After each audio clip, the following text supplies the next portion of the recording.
Ano nga ba ang quadratic inequality?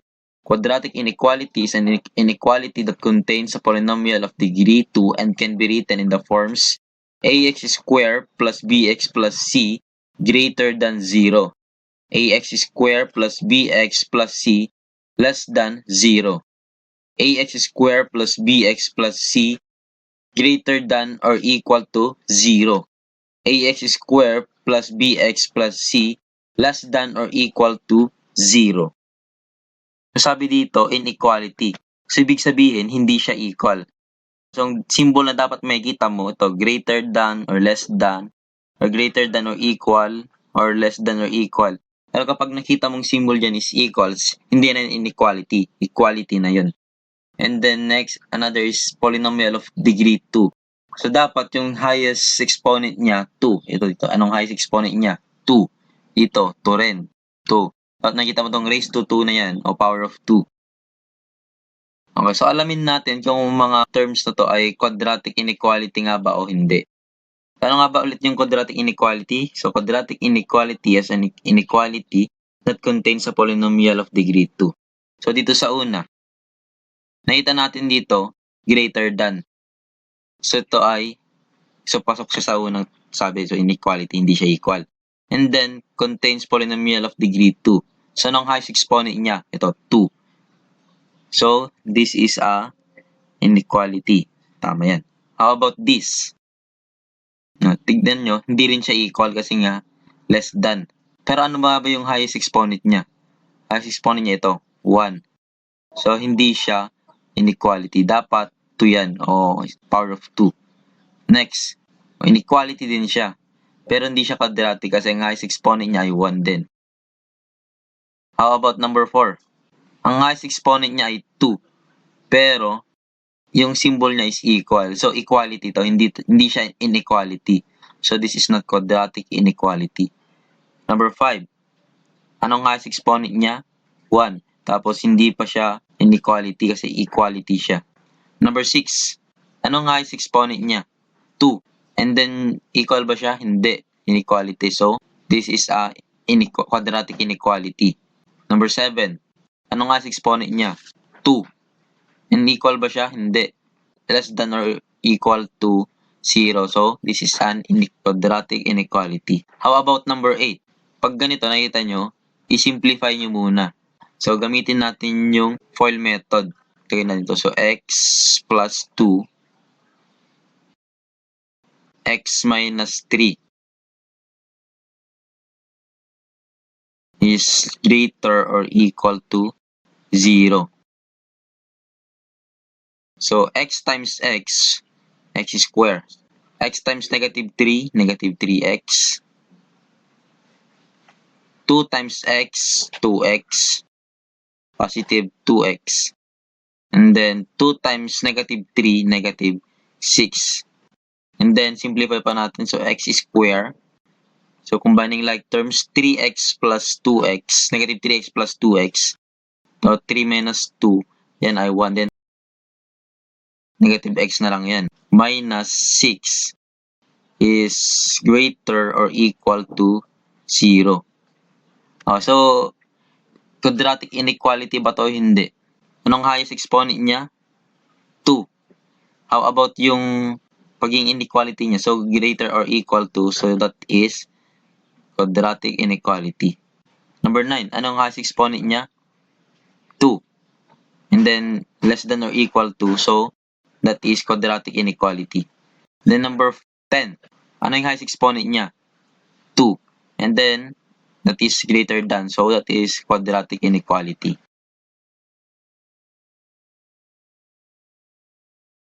X squared plus 2x is greater than 0. So, una, i-factor muna natin to. Paano natin i-factor to? Gawin natin, dahil x squared yan, ilabas muna natin yung isang x. Then, matitira dito is x squared divided by x. That is x. Then, 2x divided by x. So, 2 na lang dito. And that is greater than 0. Okay. So, pag ganito, di ba yung x natin, yan, yung x, magiging equal to 0 yan. And then, yung isa, yung x plus 2, magiging x is equal to yung positive 2, ilipat mo sa kabila, magiging negative 2. Diba ganyan yan? So ito ay magiging 0 and negative 2. So ito na yung, itong 0 at negative 2, ito na yung roots. And then, igagraph natin to. So paano natin to gigraph? So unang gawa tayo ng ganito. Andito yung 0, so 0 dito. And then, andito naman yung negative 2. Okay, kung napapansin nyo, ito ay greater than. So, kapag greater than, maglalayo sila, yung points nila papalayo. So, ito ay papunta doon. Then, ito naman, papunta doon. Kapag greater than.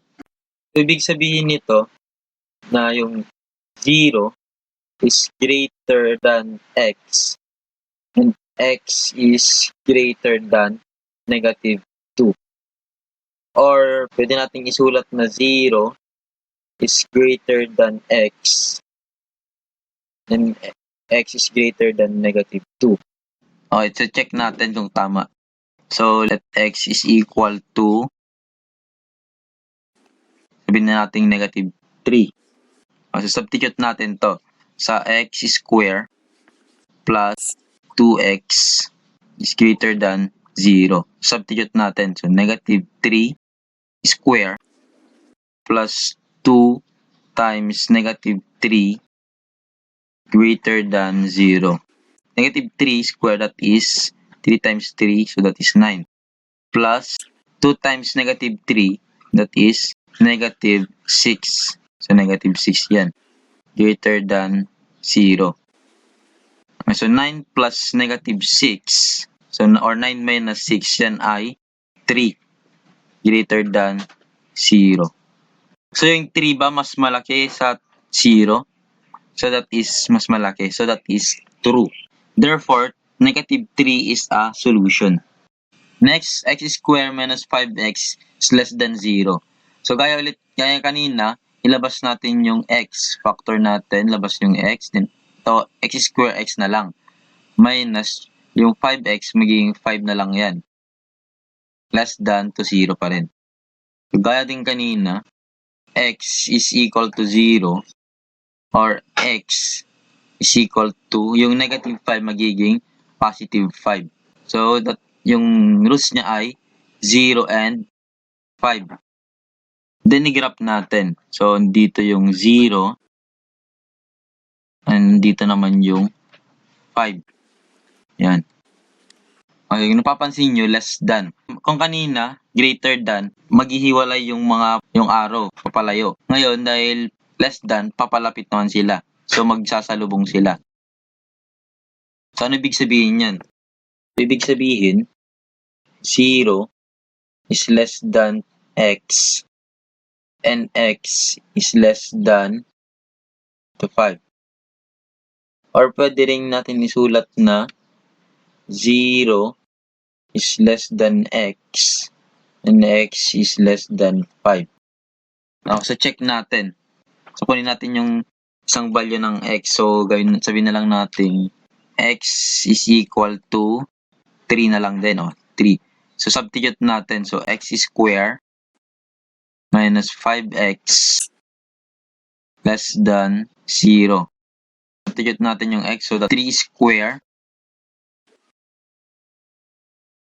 minus 5 times 3 less than 0. So, 3 times 3, 9. Then, 5 times 3, 15.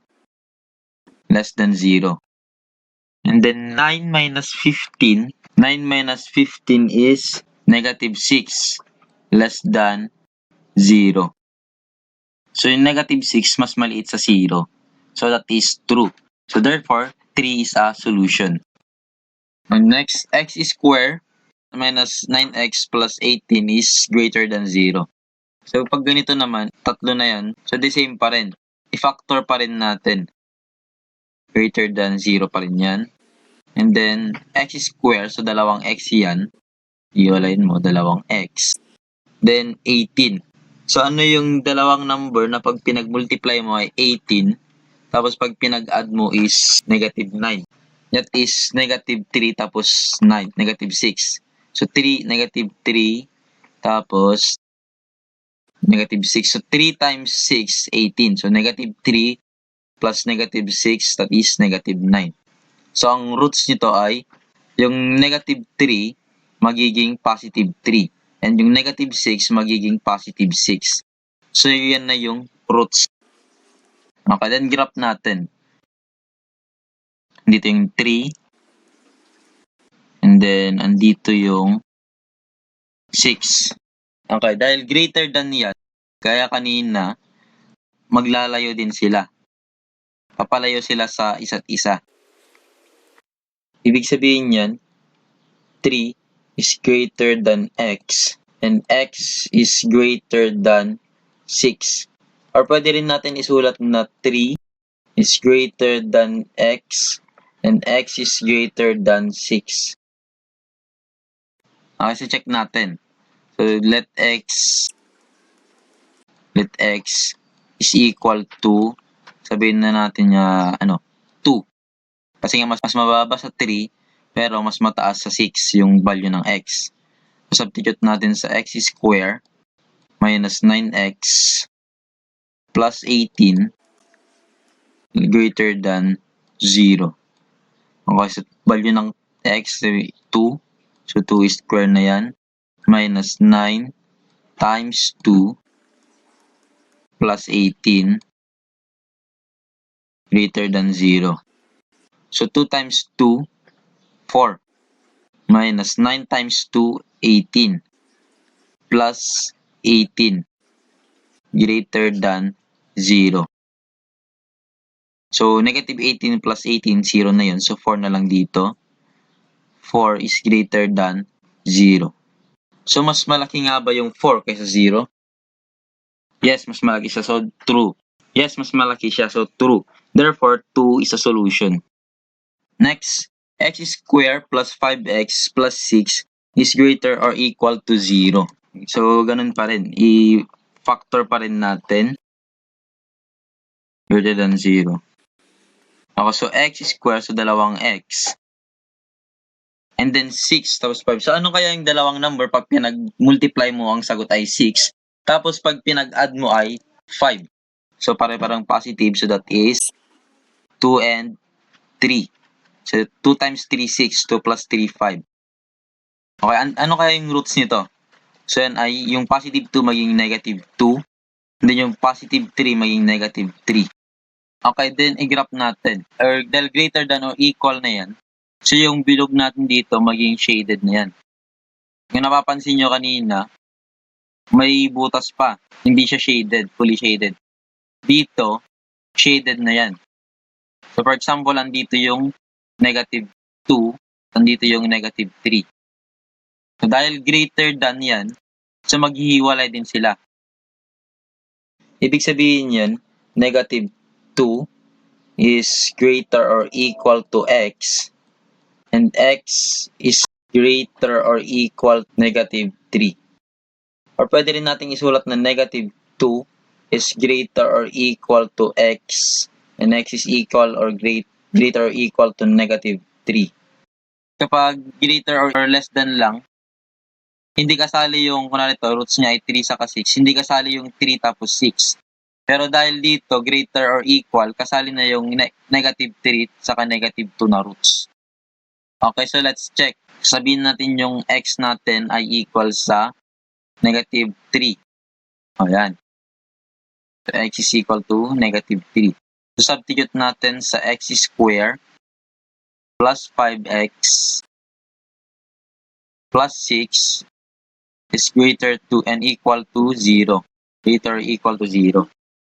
So, substitute natin yung x maging negative 3 square plus 5, yung 5 times negative 3 plus 6 greater or equal to 0. So, negative 3 square yan ay negative 3 times negative 3, so 9. Plus 5 times negative 3, negative 15. Plus 6. So, 9 plus negative 15, that is negative 6. Then, negative 6 plus 6, that is 0. So that is greater or equal to 0. So tama ba? So equal naman sila, pero tignan mo, may equal, greater or equal. So that is true. Therefore, negative 3 is the solution. Next, x squared plus x minus 12 is less than or equal to 0. So, factor ulit natin. So, x squared, dalawang x dyan, automatic. Okay, so ano kayang dalawang number na kapag pinag-multiply mo yung negative 12, tapos pag pinag-add mo, ang sagot ay positive 1. So that is 4 and 3. Pero sa kanila ay negative. So alin ngayon negative? So dahil positive yung sagot, so yung mas maliit yung negative. So positive 4 plus negative 3, that is negative 12. 4 plus negative 3, that is positive 1. So tama. Greater or less than or equal to 0. So ano nga yung roots niya? So yung positive 4 magiging negative 4. And then yung negative 3 magiging positive 3. Okay, so graph natin. So dahil less than or equal, so fully shaded ulit. So dito yung negative 4. And for example, nandito yung negative 3. Dahil less than yan, less than or equal, so magsasalubong ulit sila. Ibig sabihin yan, negative 4 is less than or equal to x. And x is less than or equal to negative 3. Or pwede rin nating isulat na negative 4 is less than or equal to x. And x is less than or equal to negative 3. Let's check natin. So, gawin natin negative 4 yung x. So, x is negative 4.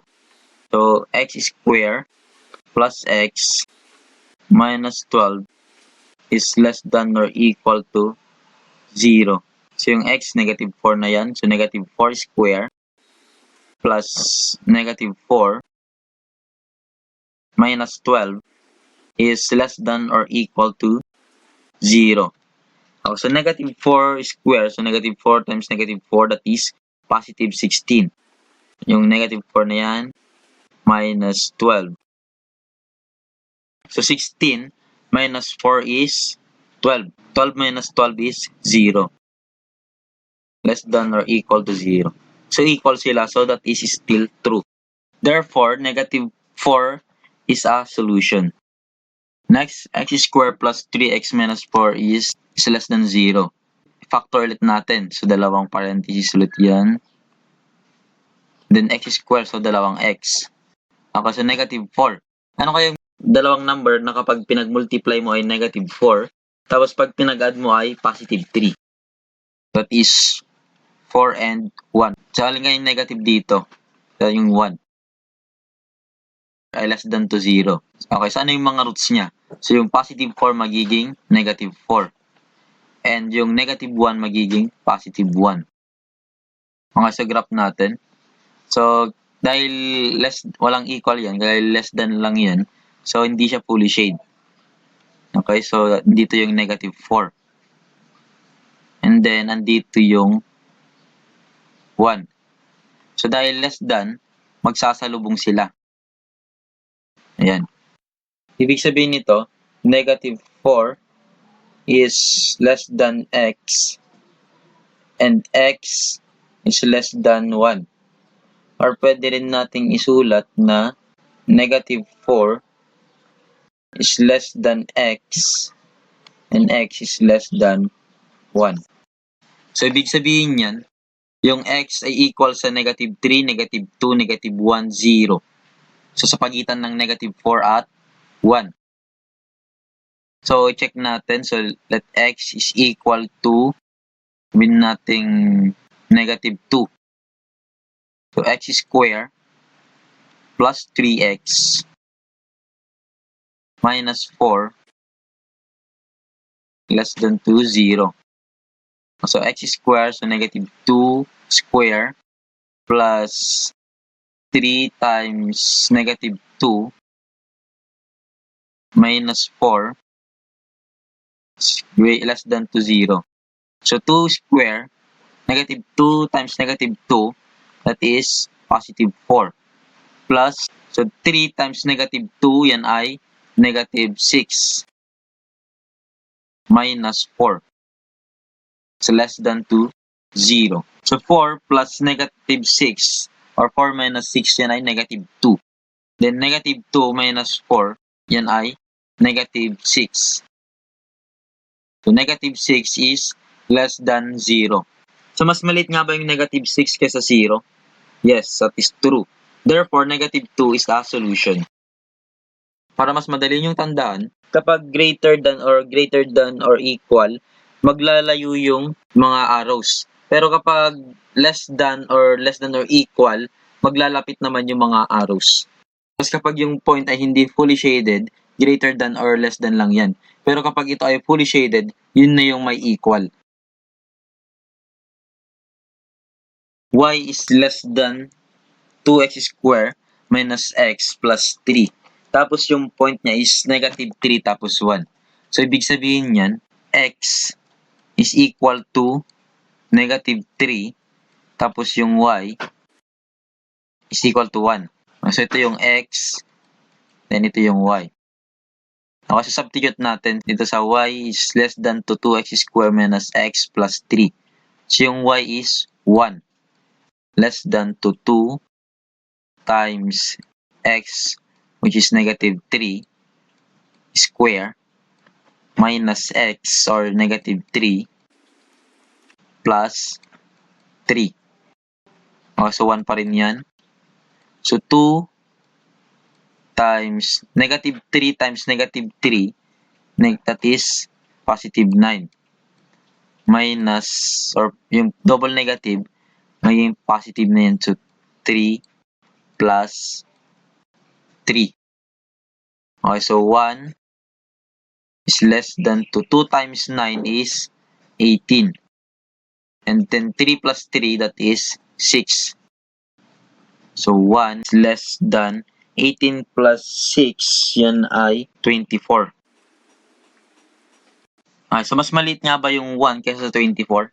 Yes, mas malaking 24 kaysa sa 1. So that is true.